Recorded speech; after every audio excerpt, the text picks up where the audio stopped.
Nanti sisanya untuk ini kan sampai jam 11. Nanti Bapak, Pak Sidik sama Pak Rosi akan keliling ya. Itu sisanya. Baik, bismillahirrahmanirrahim. Assalamualaikum warahmatullahi wabarakatuh. Waalaikumsalam warahmatullahi wabarakatuh. Mana tuh? Ay kemarin malam pada nyalain kamera, ay sekarang. Nah, gitu dong. Ini ada Hilal, ada Dapin. Ada siapa lagi ini? Oke, yang perempuannya tadi Azkia, boleh on cam Azkia, dan yang 9D siapa? Si Palistia 9E ya. Ra itu siapa nih, Ra? Halo, Ra, siapa, Ra? Ya ngomong. Itu di mana aja?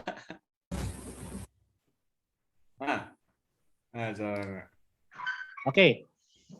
Semuanya kita akan mulai ya. Silakan perhatikan di laptop masing-masing yang telah menyelesaikan kuisisnya. Silakan kita akan mulai segera untuk new insight.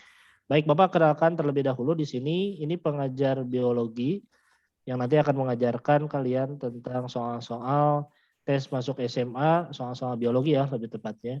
Nah, nanti ini namanya Kang Ido ya. Panggilannya mau Pak apa aja ya, Pak Rido. Oke. Nah, ini Rido Al-Islami. Bukan Pak Rido bahasa Indonesia ya, beda ya. Pasaran nih. Biar ini Pak Ido aja, Pak Ido panggil ya. Nah, ini juga pelatih Olimpiade Biologi. Nah, kalau yang kayak Tanisha, terus siapa Aimi, Rifda, Aula itu udah pada kenal ya. Dan kawan-kawan yang dulu sempat, nah ini udah kenal dengan Kang Ido, Pak Ido ya. Baik, kita akan mulai segera. Ini udah direkam. Jadi teknisnya hari ini mata pelajarannya yang pertama biologi, yang kedua nanti ada TPA, terus fisika dan matematik. Baik, untuk mengefisiensikan waktu, langsung saja silakan Kang Ido dimulai. Pak Ido dimulai, silakan. Oke. Assalamualaikum warahmatullahi wabarakatuh. Oke, selamat pagi ya semua. Langsung saja. Jadi di sini kita akan belajar tentang beberapa soal biologi yang sebenarnya kalau saya lihat sih soal-soal yang di manusia itu nanti sifatnya umum. Jadi nanti kita lihat soal-soal yang coba kita akan bahas yang tingkatannya itu tingkat SMA ya. Nah, oke, kita langsung saja.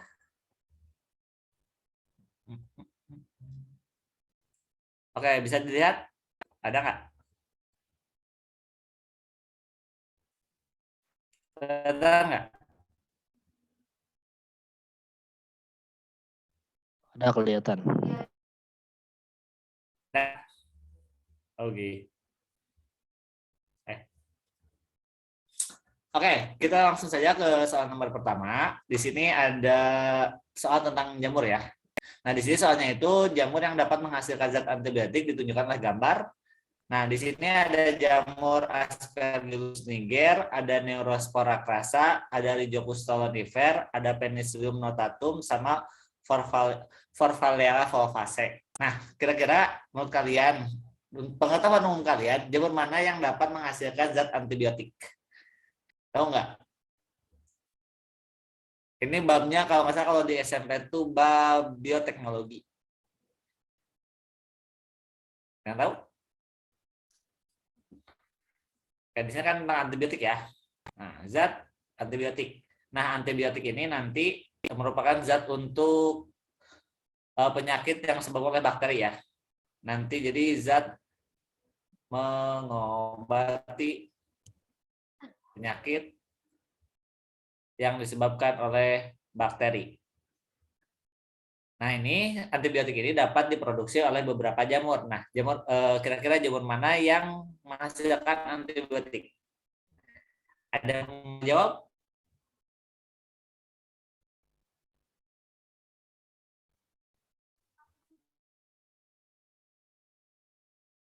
Ada? Cek ada yang ngejawab katanya Pak. Ya? Oke, di sini ya Penicillium notatum. Oke, jawabannya benar yang E. Ya benar ya, yang E. Jadi di sini ada yang namanya zat antibiotik penisilin. Antibiotik penisilin. Ini bisa kalian temukan di apotek ya, zat antibiotik penisilin ini. Nah, zat antibiotik penisilin ini diproduksi oleh jamur yang namanya Penicillium notatum. Oke, ini adalah kayak zat kimia yang sekunder yang dihasilkan dari si jamur ini. Nanti dibikin zat antibiotik penisilin. Nah, kalau yang ini ada yang namanya Aspergillus niger. Nah, ini yang segolongan sama jamur tempe, yaitu adalah Aspergillus wenti. Nah, kalau ini pembentukan enzim yang niger. Nah, kalau yang Neospora crassa ini kalau digunain si jamur ini untuk bioteknologi makanan, yaitu yang sering kalian makan adalah oncom. Nah, ini oncom ya, Neospora crassa itu. Nah, kalau Rhizopus stolonifer ini terdapat biasanya pada roti atau nasi basi. Oke ya? Jadi kalau misalnya roti atau nasi basi itu kan nanti kayak muncul jamur yang warna hijau, kalau nggak hitam atau nggak oranye. Nah itu adalah jamur Rhizopus stolonifer. Nah kalau yang Volvaria volvaceae ini yang jamur yang ukurannya makroskopis besar, ini adalah jamur merang yang bisa dikonsumsi. Nah jadi yang jamur yang untuk menghasilkan antibiotik itu adalah penisilin. Penicillium notatum. Oke, jawabannya benar ya. Oke, sampai sini ada yang ingin ditanyakan terlebih dahulu?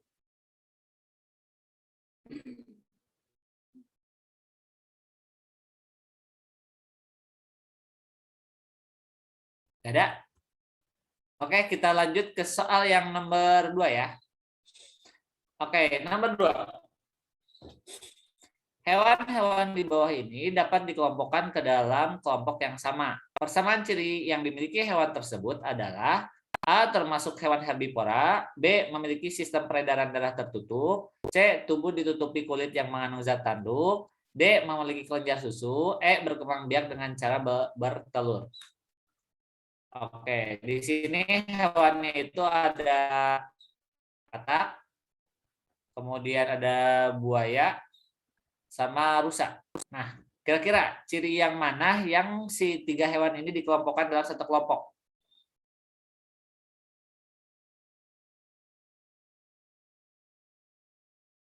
Saya mau jawab?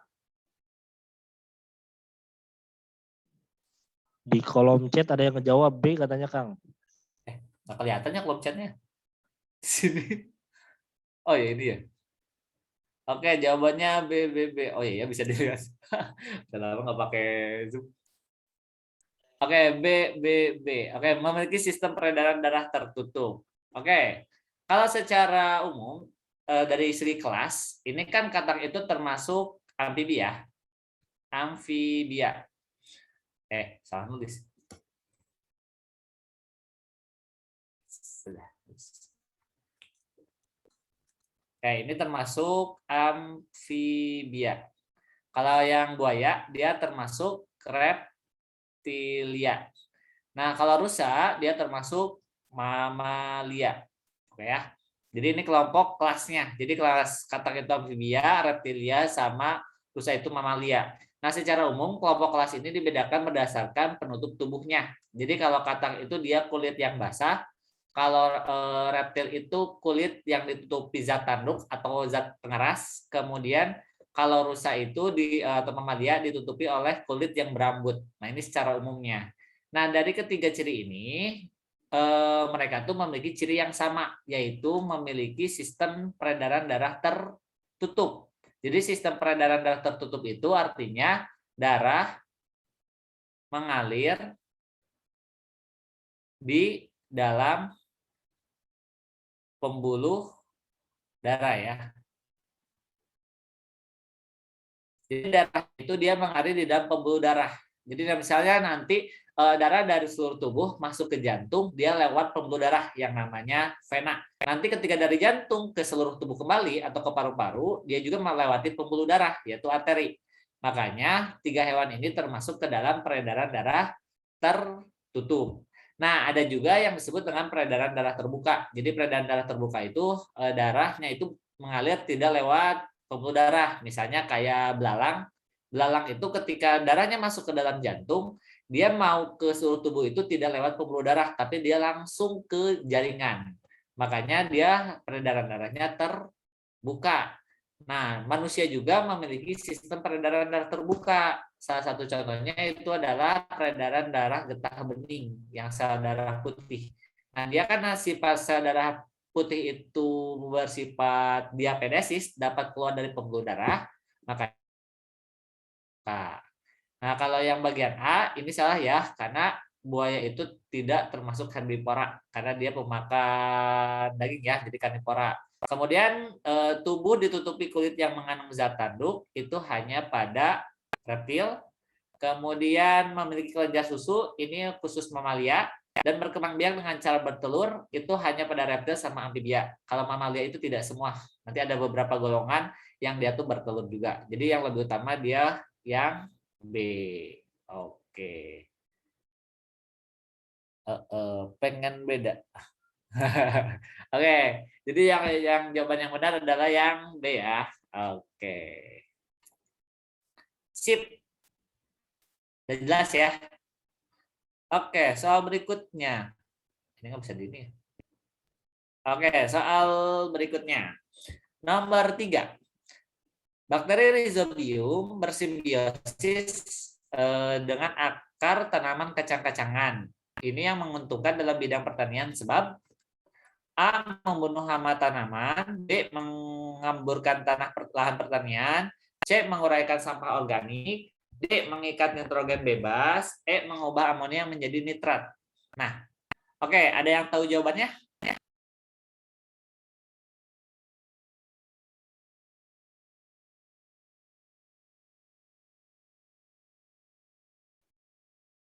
Oke, ada yang jawab D, D, D. Oke. D, D, D, D. Oh, udah pada bisa ya? Kok bisa sama ya? D, D, D, D. Oke. Benar ya? Udah itu siapa yang nge-spam? Yang banget dong. D semua. Oke, mantap. D semua ya. Oke, di sini kan ada yang istilahnya simbiosis. Nah, simbiosis itu adalah hubungan antar makhluk hidup ya. Nah, di sini simbiosis yang dimaksud adalah simbiosis mutualisme. Jadi simbiosis mutualisme itu adalah simbiosis yang antar dua individu yang saling menguntungkan. Jadi antara dua individu itu tidak ada yang dirugikan tapi diuntungkan. Nah, simbiosis salah satu contohnya itu adalah bakteri Rhizobium ini ya dengan akar tanaman, khususnya akar tanaman kacang-kacangan. Jadi kalau kalian lihat di beberapa akar tanaman itu bagian akarnya ada yang berbentuk kayak gini ya, saya ini akar. Nah, ini ada kayak bintik-bintik itu, tapi bukan kacang. Nah, bintik-bintik ini yang disebut dengan nodul. Ya, nodul. Nah, nodul ini berisi bakteri. Nah, bakteri yang dimaksud adalah bakteri Rhizobium, gitu ya.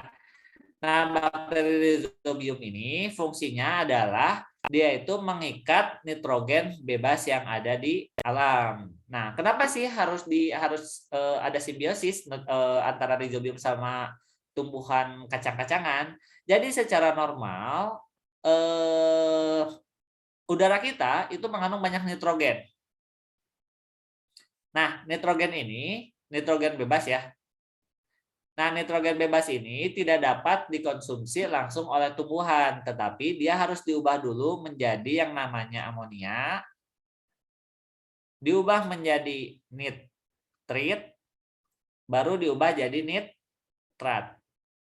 Nah, nitrat ini yang bisa dikonsumsi oleh tumbuhan. Jadi kalau bentuknya nitrogen bebas, amonia, sama nitrit, ini nggak bisa. tapi dia harus diubah dulu jadi nitrat. Nah, proses perubahan ini nanti ada bakteri yang berperannya. Nah, tetapi pada tumbuhan kacang-kacangan, karena dia bersimbiosis dengan rizobium, maka dia nggak usah nunggu jadi nitrat dulu, tapi dia bisa langsung mengikat nitrogen bebas oleh rizobium. Nah, sedangkan nanti si rizobium ini mendapatkan manfaat dari si akar ini adalah mendapatkan air sama makanan dari akar tumbuhan. Jadi dua-duanya saling menguntungkan. Oke. Jadi jawabannya yang A ya. Oh, ini ada yang D ya. Ini ada yang A jawabannya. Sudah jelas? Ada yang mau nanya dulu?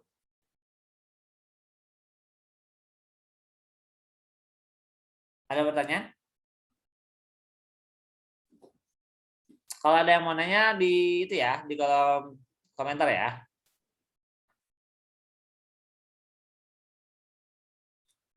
Oke, kita lanjut ke soal yang nomor 4. Nah, nomor 4. Jenis sumber daya alam. Ada nggak? Di sini suaranya agak putus-putus, Pak.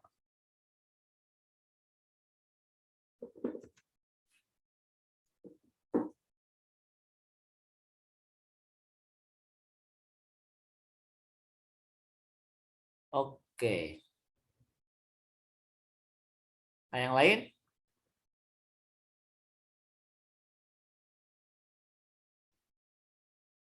Oke, dilanjut ya. Nomor 4. Jenis sumber daya alam yang dapat dimanfaatkan manusia karena dapat menghasilkan energi adalah air terjun, cahaya matahari, minyak bumi, angin, dan batu bara. Agar sumber daya alam dapat dimanfaatkan dalam jangka panjang, faktor yang perlu diperhatikan adalah A. Perlu dikelola untuk memperoleh manfaat bagi sekelompok manusia. B. Pemanfaatan sumber daya alam semaksimal mungkin. C. Pembinaan sikap preservasi dengan lingkungan diadakan di sekolah saja. D. Pembatasan produktivitas sumber daya alam. E. Eksploitasi sumber daya alam harus diatur menurut batas daya regenerasinya. Oke, yang pertama, cara kita mengatur sumber daya alam.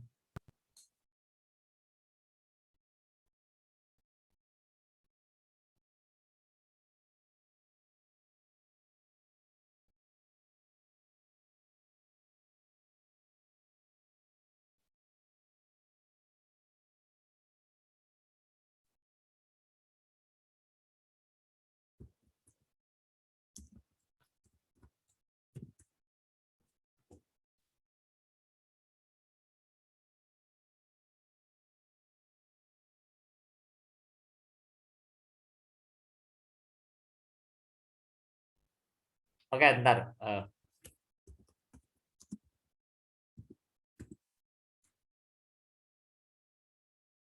Bentar ya.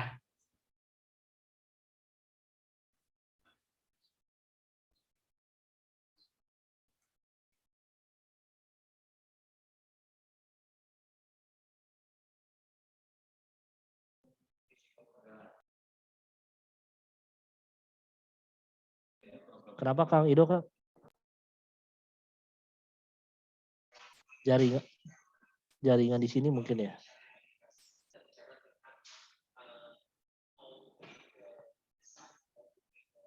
Udah ada lagi. Silakan Pak. Oke, udah ada.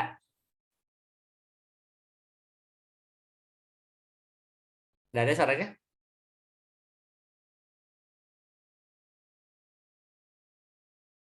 Oke, lanjut jauh.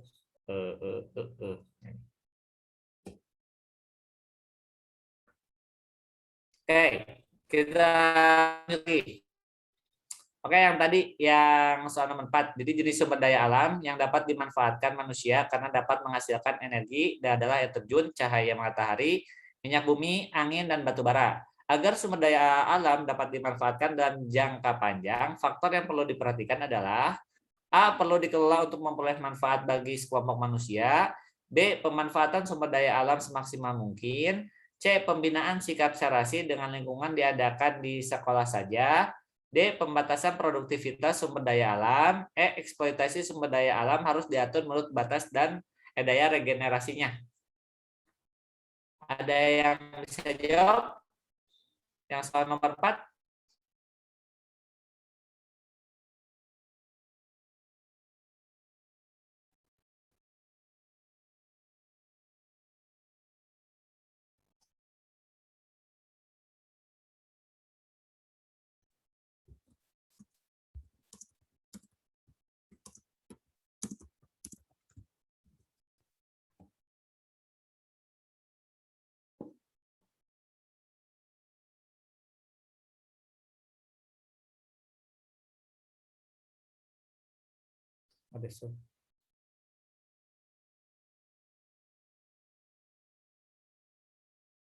Oke, ada yang jawab D.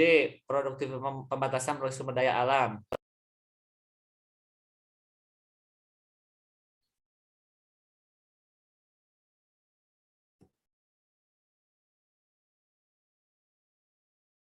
Oke, ada yang E.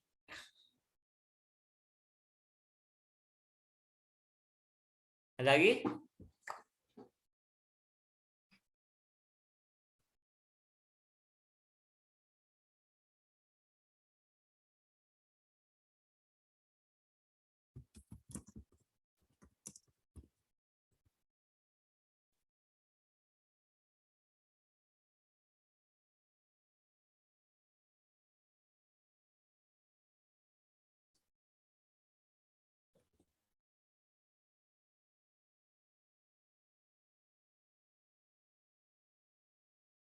Oke, sip.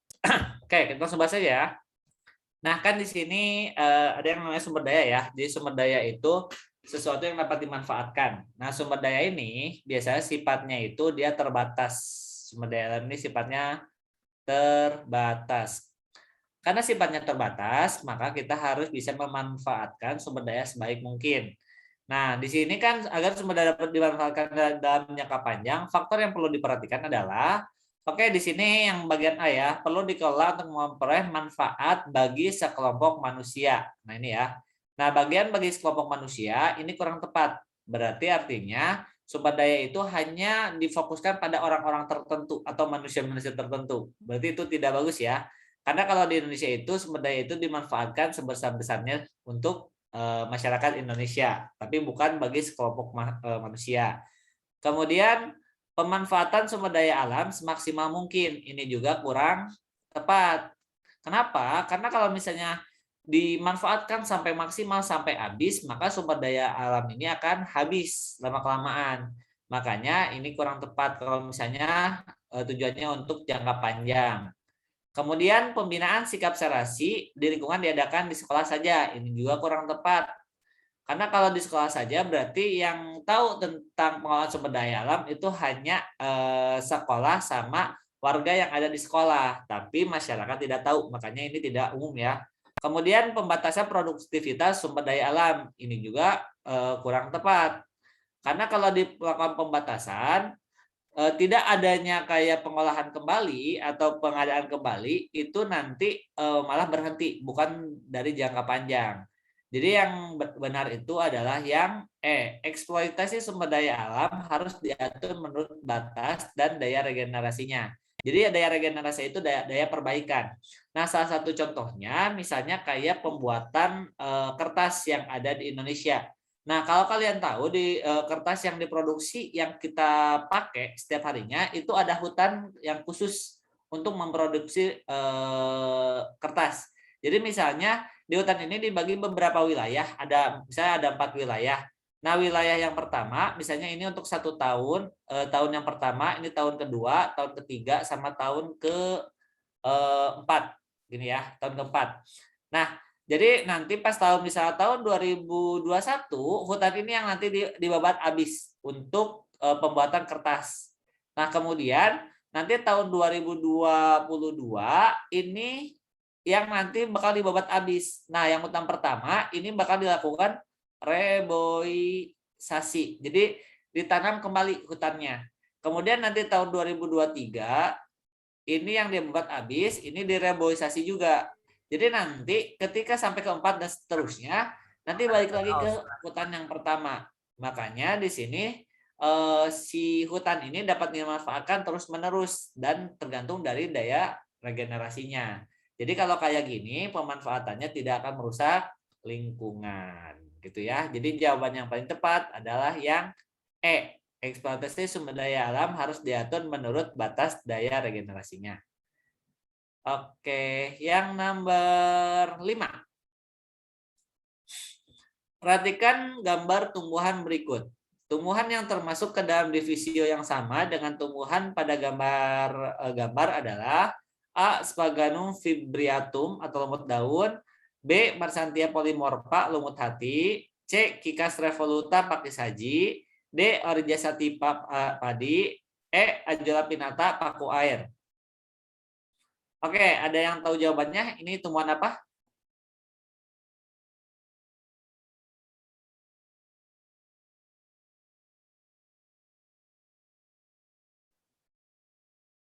Ada yang mau jawab?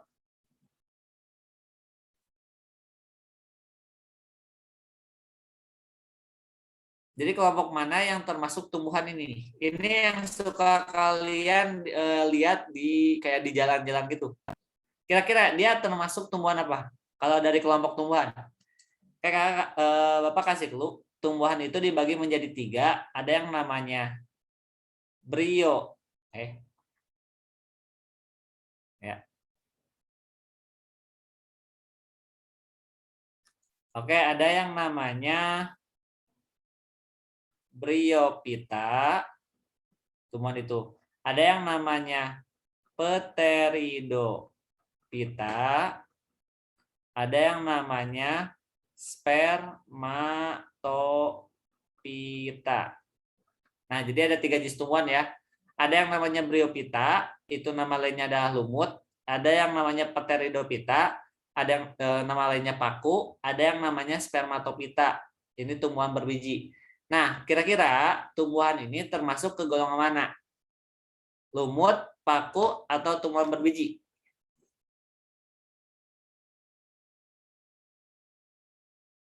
Ada yang mau jawab?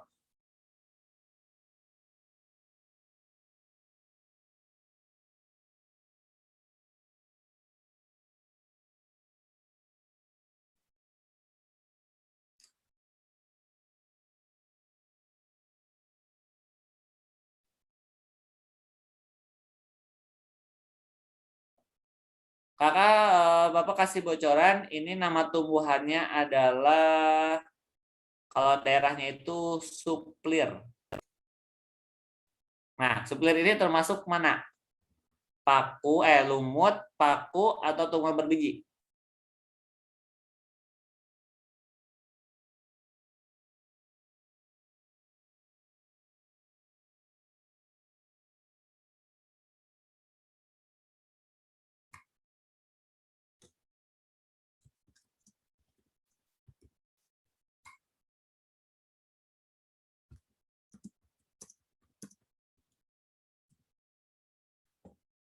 Oke, jawabannya ada yang jawab paku. Yang lain?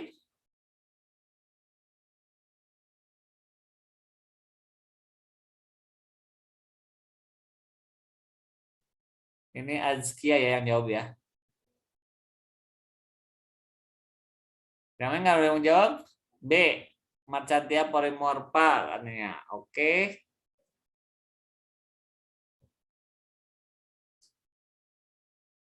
Ada 2 jawaban ya. Ada yang jawabannya B, ada yang jawabannya E.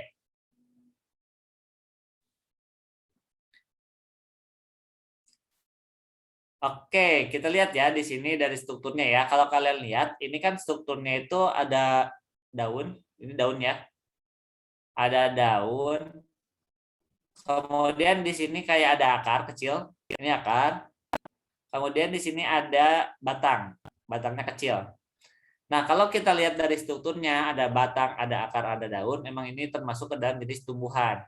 Nah, kalau kita lihat si tumbuhan ini ukurannya besar atau makroskopis.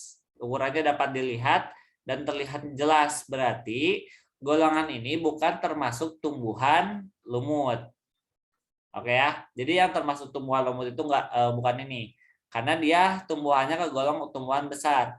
Nah, kalau kita lihat juga ini tumbuhannya lebih dominan ke arah daun, bukan ke arah kayak batang sama akar. Makanya dia termasuk ke tumbuhan paku. Karena suplir ini merupakan jenis paku-pakuan. Di tumbuhan paku. Nah, kalau padi ini golongan spermatopita yang termasuk ke dalam Angiospermae, itu tumbuhan ini berbunga ya, berbunga. Kalau pakis haji dia enggak berbunga tapi menggunakan alat perkembangbiakan berupa strobilus. Nah, kalau paku dia lebih utamanya perkembangbiakan itu dengan menggunakan yang namanya spora sama alat reproduksi yang namanya antheridium, dium, dan archegonium.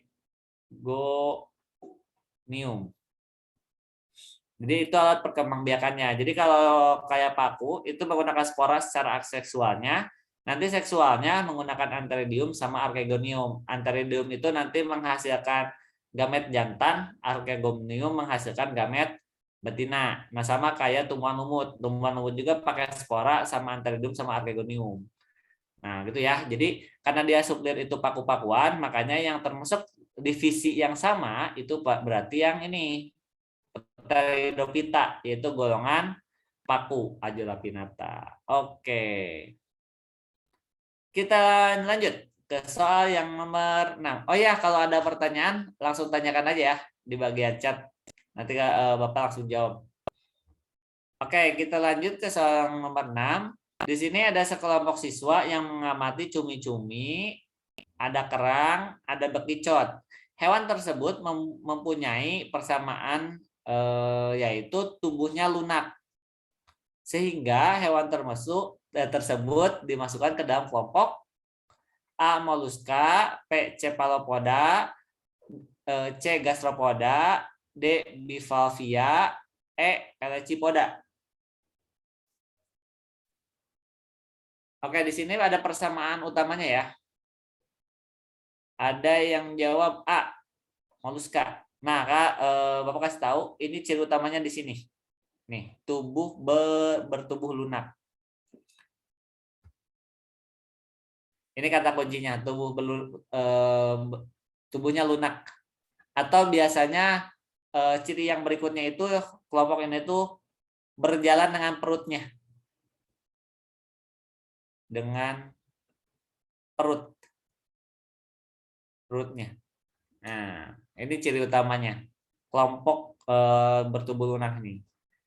Ada yang lagi? Ada yang lain? Mau jawab? A. Oke, Hafid juga A. Oke, rata-rata ya. Oke, jawabannya benar, Molluska. Yes. Benar ya, jawabannya adalah Molluska. Karena ciri utama dari Molluska itu adalah bertubuh lunak. Nah, kalau Cephalopoda, Gastropoda, Bivalvia sama Pelecypoda itu dia termasuk ke dalam ordonya. Jadi ordo itu percabangan dari si Molluska. Jadi nanti kayak misalnya Cephalopoda ini tuh dia tuh bagian kakinya itu berada di bagian kepala sepal. Contohnya itu kayak cumi-cumi. Jadi kan si kakinya yang kayak tentakel, ya ke tentakel kan ini ya, tentakel. Nah ini ada di dalam kepalanya, makanya dia kelompok cephalopoda gitu. Nah karena di sininya adalah ciri utamanya adalah bertubuh lunak, maka itu termasuk ke dalam Molluska. Jadi contohnya Molluska itu kayak bekicot, kayak kerang, cumi, terus siput. Nah, itu termasuk ke dalam kelompok Molluska karena cirinya adalah bertubuh lunak. Oke, yes, benar ya jawabannya. Lanjut. Soal nomor 7. Cacing pita termasuk ke dalam kelompok Cestoda. Cacing ini bersifat endoparasit dalam saluran pencernaan vertebrata. Urutan dari fase-fase yang dialami cacing tersebut setelah dari telur adalah, nah ada yang tahu ini? Udah belajar belum ya? Ini namanya ini ya, cacing pita. Ya. Jadi urutan reproduksi cacing pita sampai nanti menginfeksi manusia. Kan tahu ya cacing pita, jadi cacing yang kalian pasti dengarnya itu ada di daging babi katanya. Ini di daging babi. Berarti si vektornya itu adalah atau pembawa cacingnya adalah babi. Nah, ini urutan reproduksinya. Ini yang mana? Ada yang udah belajar? Bukan Onkosper, Circus, cacing pita dewasa. Oke, ada yang jawab. Kita kunci jawabannya. Katanya. Oke, ada yang jawab juga sama Onkosper, Circus, cacing pita dewasa. Oh ya, mantap.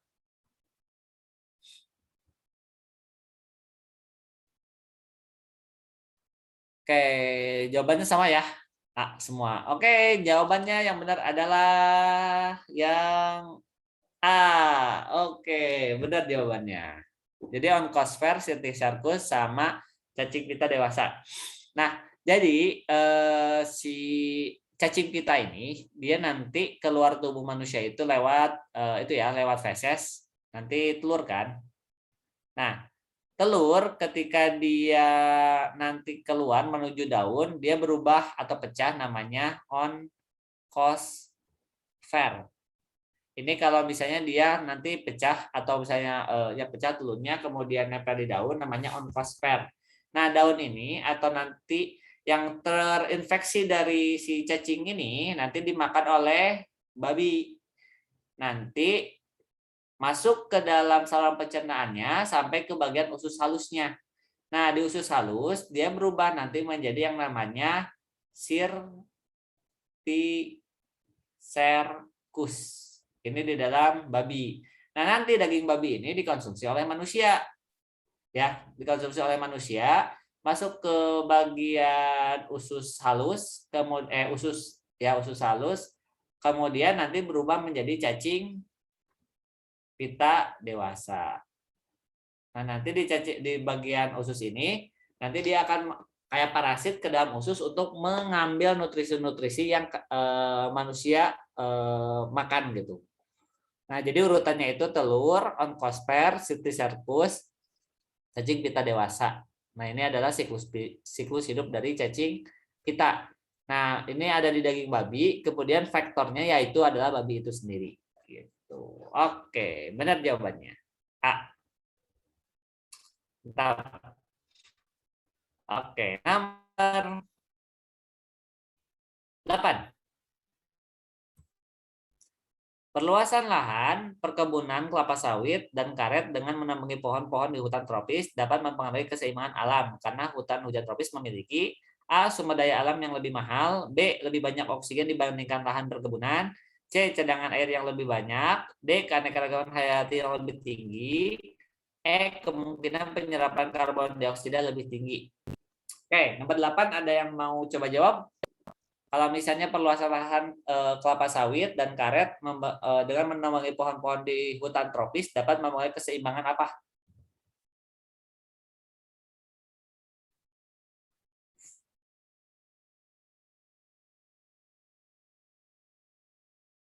Ada yang mau coba jawab? Jadi kalau misalnya hutan di apa sih di wilayah hutan hujan tropis itu kan sekarang suka ditebangin ya untuk perkebunan kelapa sawit dan karet. Contohnya misalnya kayak di Kalimantan tuh sampai hutannya gundul. Nah, kalau misalnya dia ditebangin seperti itu, nanti apa yang terpengaruhi di bagiannya? Jadi hutan hujannya tropis itu memiliki apa sih? Kenapa nggak boleh kayak ditebangin?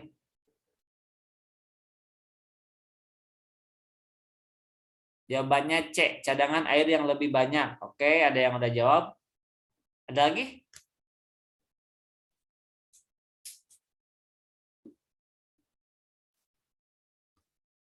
Ini ya kalau kita lihat globe, ini dunia ya.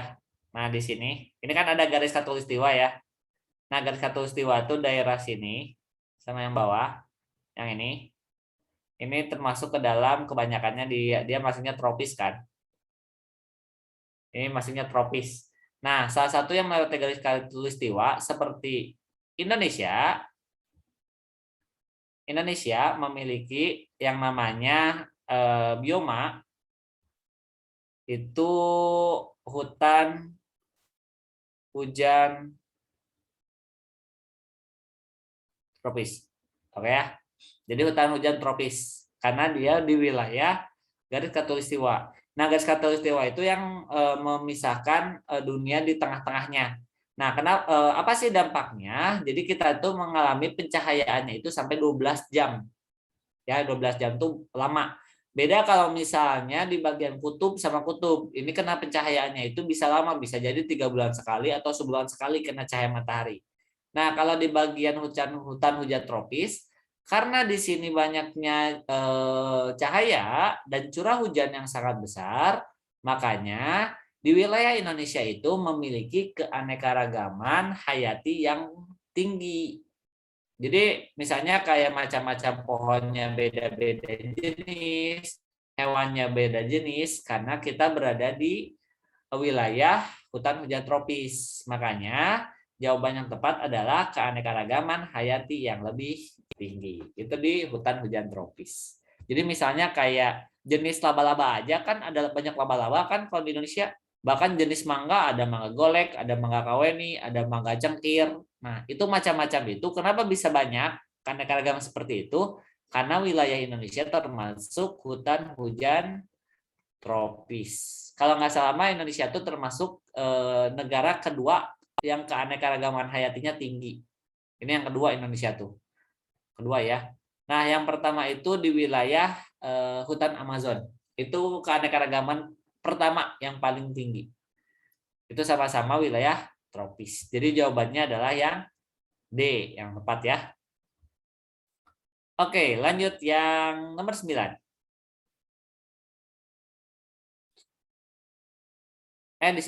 Sampai sini ada pertanyaan nggak?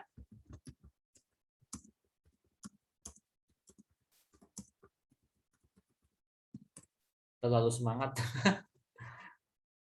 Ada yang tanyakan?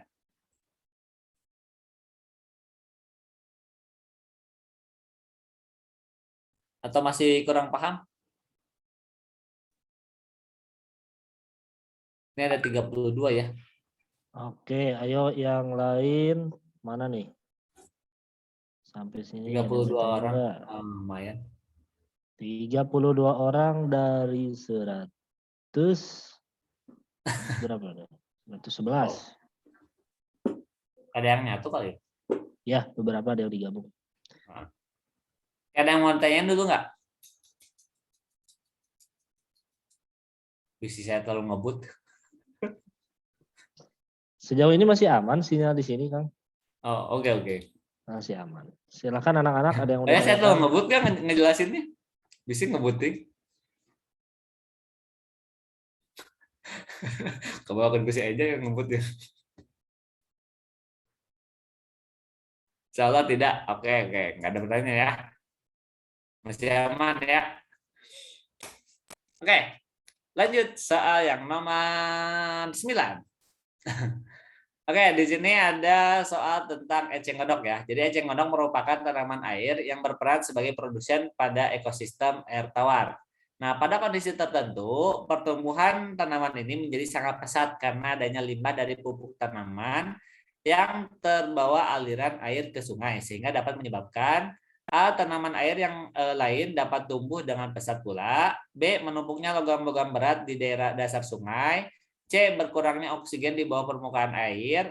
D. Berkurangnya CO2 di bawah permukaan air.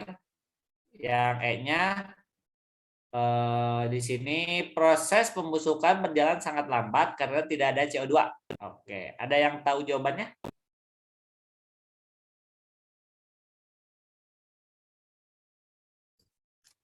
Di sini eceng gondok ya. Kalian pasti sering lihat di kayak di sungai kalau nggak di kolam-kolam gitu yang ngapung, yang mengambang. Nah, ini kalau misalnya kondisi pertumbuhan tanamannya sangat pesat, ini ada tanaman pesat ya. Ini yang kita sebut dengan yang namanya eutrofikasi. Jadi eutrofikasi itu si eceng gondoknya pertumbuhannya membludak di suatu wilayah. Nah, kenapa dia membludak? Karena adanya limbah pupuk tanaman. Misalnya seperti kan kalau kalian lihat sawah itu kan setiap periode sudah panen itu pasti kan airnya itu kan dikuras ya, dikuras. Nah, misalnya di satu sawah, ini sawah, kan nanti kan si airnya itu dikuras menuju aliran air kan, ini sungai. Nah, ini aliran air. Nah, di sawah ini kan pasti pakai pupuk kan, kayak pupuk NPK, urea, dan lain-lain. Ini ada pupuk. Nah, ketika proses pemanenan, pupuk ini masih ada jumlahnya. Nah, dia mengalir ke dalam sungai. Ya, efeknya di sini banyak nutrisi dari si pupuk. Nah, karena banyak nutrisi, makanya si eceng gondok ini, dia populasinya meningkat karena eceng gondok ini salah satu tumbuhan air. Nah, efek dari eceng gondok yang meningkat kira-kira apa nih? Kalau misalnya terlalu banyak eceng gondok di satu wilayah. Misalnya dalam satu danau, dari sungai kan masuk ke danau ya. Nah, di sini ini banyak eceng gondok misalnya. Apa yang terjadi pada sungai tersebut danau tersebut? Ketika banyaknya eceng gondok.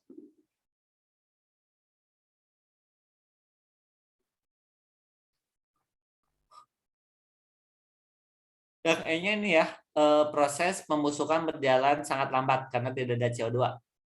Oke, ada yang mau jawab?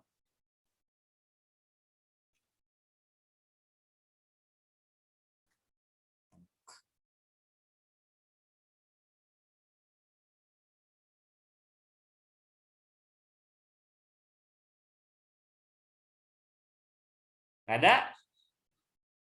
Oke, dijawab aja ya. Nah, oke, ingat ya, eceng gondok itu merupakan tumbuhan. Oke ya. Nah, karena eceng gondok merupakan tumbuhan, pasti dia melakukan dua proses. Proses utamanya yaitu satu fotosintesis, kedua itu dia pasti bernafas, respirasi. Nah, fotosintesis adalah proses pembuatan makanan ya, oleh tumbuhan dengan menggunakan CO2 bahannya, CO2 sama air. Nah, kalau respirasi itu yang dibutuhkan itu adalah O2. Nah, karena di sini tumbuhan eceng gondok ini membludak yang termasuk tumbuhan air. Nah, salah satu prosesnya yang akan dimaksimalkan itu adalah proses respirasi. Jadi respirasi yang menggunakan oksigen. Jadi kalau misalnya dalam satu wilayah banyak eceng gondoknya, O2 yang larut di dalam danau, yang larut di dalam ini ya, yang larut di dalam danau itu nanti ini berkurang, turun drastis karena banyaknya eceng gondok yang digunakan untuk proses respirasi. Nah, efeknya lingkungan tersebut karena banyak eceng gondok yang oksigennya berkurang, hewan-hewan air yang ada di sana akan mati. Kayak ikan-ikannya bakal mati karena kekurangan O2 di bawah permukaan air. Kenapa nggak CO2? Karena CO2 itu diperoleh dari udara yang di atas. Karena proses fotosintesnya kan dari daun. Nah, oksigen itu bisa diperoleh dari daun, bisa diperoleh dari akar melalui proses penyerapan. Nah, jadi jawaban yang tepat adalah yang C, berkurangnya O2 di bawah permukaan air laut. Namanya apa? Eutrofikasi. Dari mana? Dari pupuk ya, dari pupuk yang ada di lingkungan yang masuk ke wilayah sungai, menyebabkan sungainya menjadi subur. Karena subur, makanya tumbuhan air seperti eceng gondok subur juga, jadi pertumbuhannya lebih pesat. Efeknya satu wilayahnya nanti dipenuhi oleh eceng gondok, nanti oksigen di wilayah tersebut turun, efeknya hewan-hewan yang ada di air tersebut mati karena kekurangan oksigen gitu ya. Oke, nah kita ke soal berikutnya. Nomor 10. Oke, nomor 10. Kegiatan industri dan pertambahan populasi manusia mengakibatkan peningkatan konsentrasi karbon dioksida di atmosfer. Peningkatan tersebut dapat menyebabkan A. Terjadinya efek rumah kaca, B. Terganggunya proses nutrifikasi, C. Terjadinya hujan asam, D. Terbentuknya lubang ozon, E. Terjadinya asfikasi. Oke, ada yang jawab A. Terjadinya efek rumah kaca, ada yang terbentuknya lubang ozon. Ada lagi? Ini meningkatkan konsentrasi karbon dioksida ya, fokusnya ke sini.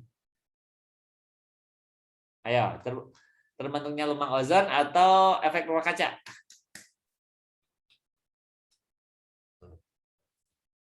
Ini hampir mirip ya, hati-hati.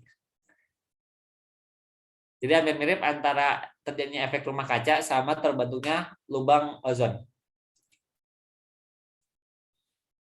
Nah, kita coret dulu yang salah ya di sini.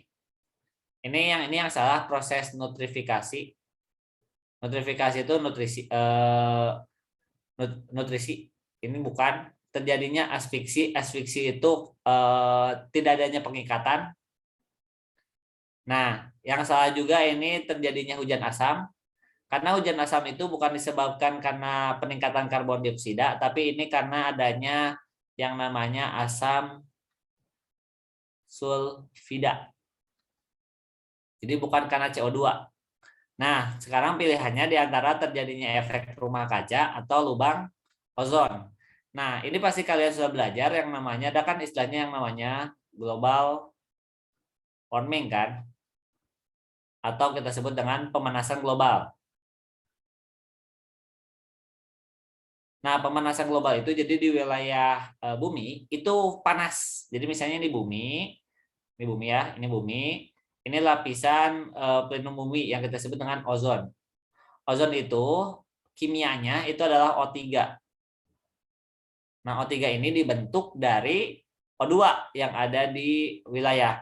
Nah, sifatnya si ozon ini dia emang melindungi kita dari radiasi cahaya matahari. Jadi nanti cahaya matahari itu masuk ke bumi itu ada yang langsung dipantulin, mantul, ada yang masuk, kemudian ada yang mantul, dipantulin lagi.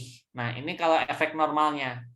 Nah, nanti kalau misalnya banyaknya CO2, jadi CO2 efeknya nanti banyak CO3.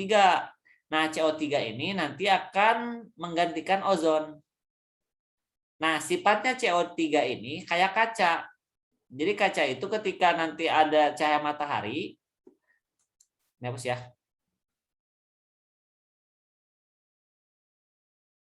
Nah, adanya cahaya matahari yang masuk ke bumi, itu nanti diserap, dipantulin lagi, mantul lagi, mantul lagi, mantul lagi, mantul lagi gini. Nah, efeknya di dalam bumi ini panas. Karena si panasnya itu tidak dipantulin lagi ke cahaya matahari. Nah, ini proses ini yang kita sebut dengan efek rumah kaca. Nah, jadi kalau misalnya peningkatan konsentrasi karbon dioksida di atmosfer, maka terjadinya efek rumah kaca, bukan terbentuknya lubang ozon gitu. Jadi lebih fokusnya ke situ ya, efek rumah kaca. Nah, kalau misalnya efek lubang ozon itu ini bukan oleh CO2 tapi oleh CFC, kepanjangan dari kloro fluoro C lagi itu karbon. Jadi penyebab lubang ozon itu ada CFC, klorofluorokarbon. Nah, salah satu bahan dari penyebab CFC ini misalnya kayak AC, kulkas, dan parfum. Yang sifatnya aerosol aja yang mudah menguap. Jadi penyebab CFC ini kayak misalnya penggunaan AC, kulkas, sama parfum. Nah, itu nanti efeknya itu adalah lubang ozon. Nah, kalau yang peningkatan karbon dioksida ini adalah efek rumah kaca. Jadi yang jawaban yang paling tepat adalah yang A. Oke. Udah jelas ya? Ada yang mau tanyakan?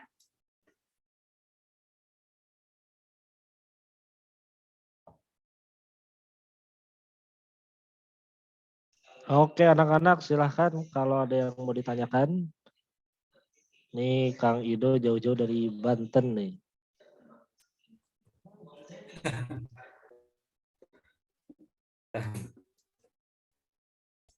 Ada?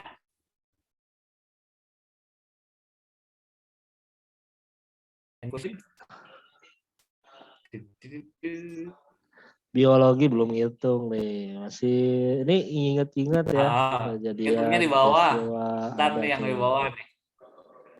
Nah, hitungnya ada di bawah. Oh, itu ya apa? Ini yang mulai agak satu. Daur karbon. Wah, mantap. Yang agak susah tuh nanti yang bawah-bawah soalnya masih kelas 10 kalau di SMA tuh. Masih awal-awal. Kalau di Yang agak SMP susah tuh dasarnya nanti di kelas kelas 7. kelas 12. Nah, saya Baik. lihat kayak di YouTube sama Google yang soal cerdik yang buat teman IC itu emang bentuknya umum. Umum ya? Umumnya kayak gini. Jadi kemarin-kemarin itu saya lihat itu apa sih kayak contoh soal yang buat teman IC emang sifatnya umum kayak gini bentukannya. Makanya yang saya pakai itu soal UN ya UN SMA SMA. ini. Oh iya. Sekarang kayaknya grade UN SMA udah turun ke SMP kayaknya. UN atau soal SMA mungkin udah lebih susah lagi mungkin nanti ya Kang ya. Bisa jadi. Benar. Baik Kang, sepertinya sudah cukup kalau dari durasi ini sudah 10 soal. Ya. Kalau ada yang mau ditanyakan nggak dari teman-teman? Dari Ya. anak-anak yang lain? Ya. Teman ya, biar kelihatan muda. Ya, Oke, dari anak-anak sebelum kita silakan tutup kalau ada nih. yang mau ditanyakan sebelum ditutup.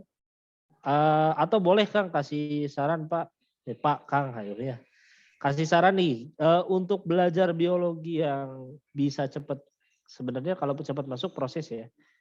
Yang Ya. ada saran nggak buat belajar biologi itu kayak gimana sih Kang? Coba. Oh ya. Oke, kalau Dalam misalnya memahami. saran dari saya sendiri, kalau biologi itu emang sebenarnya kalau dari segi materi itu banyak ya, bentuknya hafalan. Iya, kalau hafalan. Karena lihat aja kayak gini kan ini hafalan semua ya, hampir hafalan semua. Karena kan kalian tesnya itu bentuknya kayak soal, emang lebih utamakan sih kayak latihan soal. Jadi ketika latihan soal itu Ulang-ulang ya. dianalisis masing-masing pilihan. Jadi misalnya kayak gini kan yang tadi yang soal pertama kan di sini antibiotik yang ditunjukkan oleh gambar. Pasti kalau misalnya kita fokus lihat antibiotik ya udah, itu jawabannya pasti penisilin. Tapi kan di sini ada pilihan yang berikutnya kan, ada Aspergillus niger, ada Neurospora crassa, ada Rhizoslonifer sama Volvaria volvaceae. Nah, karena di sini ada banyak pilihan, coba cari ini sebenarnya buat apa sih? Buat apa sih? Buat apa sih? Jadi nanti ketika anggaplah soalnya sama tentang jamur, itu kalian udah ada gambaran ke jawaban yang lain gitu. Kalau untuk biologi itu untuk soalnya sendiri. Nah yang kedua, karena bisa dibilang waktunya mepet, ini kalau proses menghafal itu pasti lama, nggak akan keburu. Kalau saya mau saranin, pahami konsepnya. Jadi konsep dasarnya. Jadi konsep dasar dari materi. Nah kalau kalian ada kayak buku kayak rangkuman yang ke cara cepat itu, nah itu pakai digunakan. Nah itu yang bagian dihafalnya. Jangan baca buku banyak, tapi nggak paham gitu konsepnya apa. Karena kayak yang nomor 10 kan sebenarnya itu kan hafalan ya. Kan kalian tahu pasti yang karbon dioksida itu kalau nggak masuknya ke lubang ozon ya pasti ke efek rumah kaca. Tapi di sini kita lihat juga pahami konsep karbon dioksida ini sebenarnya buat apa sih? Nah, lubang ozon ini nanti penyebabnya buat apa? Nah, kalau misalnya cuma hafalan, pasti jawabannya pasti ada dua pilihan ini. Di antara yang lubang ozon sama yang rumah kaca. Jadi, pahami konsep dari global warming sendiri gitu. Jadi lebih ke arah ke situ, Kang, kalau menurut saya. Jadi ke arah latihan soal yang dibedah masing-masing pilihannya. Yang kedua, pahami konsep biologinya. Yang ketiga, emang sesuatu itu harus dilatih. Nah, itu kuncinya itu ya. Dilatih. Kalau misalnya cuma ngediet sekali 2 kali itu pasti lupa. Tapi kalau dicoba berkali-kali itu pasti inget gitu. Karena belajar itu bukan menghafal sebenarnya tapi mengulang. Yang gak jauh beda aja kayak kita kan ya. Iya. Sebagai guru, kenapa guru bisa? Karena kita selalu mengulang setiap tahunnya. Jadi nggak ada istilah, oh saya udah belajar ini, nggak belajar lagi, nggak ada istilah gitu ya Kang ya? Enggak. Okay. Lebih baik terus aja lanjut. Jadi proses pengulangan itu yang membuat nanti kita lebih baik gitu ketika dalam belajar. Oke. Baik, terima kasih Pak Ido, Kang Ido. Ya, boleh panggil Kang karena masih muda ya. 20 tahun.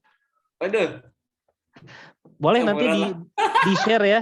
Di-share ininya Kang Ido di-share soalnya yang tadi udah dibahas. Oh ya, tadi kirim ke Kang. Oke.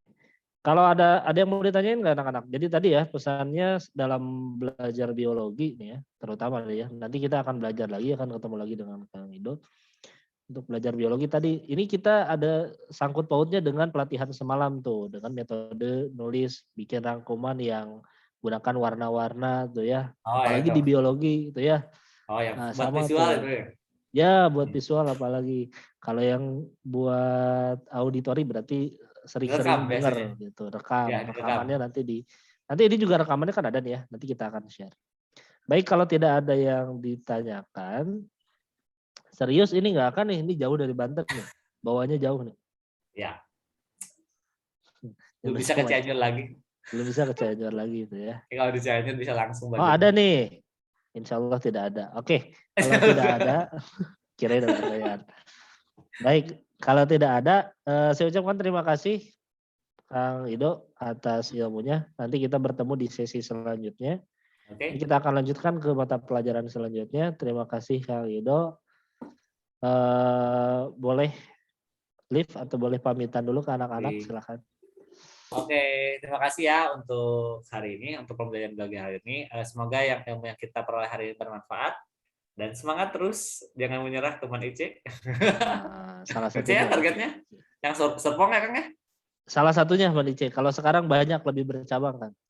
Jadi ada yang ke Teman Ice, ada yang ingin kemana, banyak. Waduh. Tapi relatif sih soalnya umum. Soalnya pengetahuan umum. Oke, siap. Selamat berjuang. Oke, sampai jumpa lagi ya anak-anak. Oke, terima kasih. Yuk, assalamualaikum warahmatullahi wabarakatuh. Assalamualaikum warahmatullahi. Oke, yang lain tetap stay ya, tetap standby.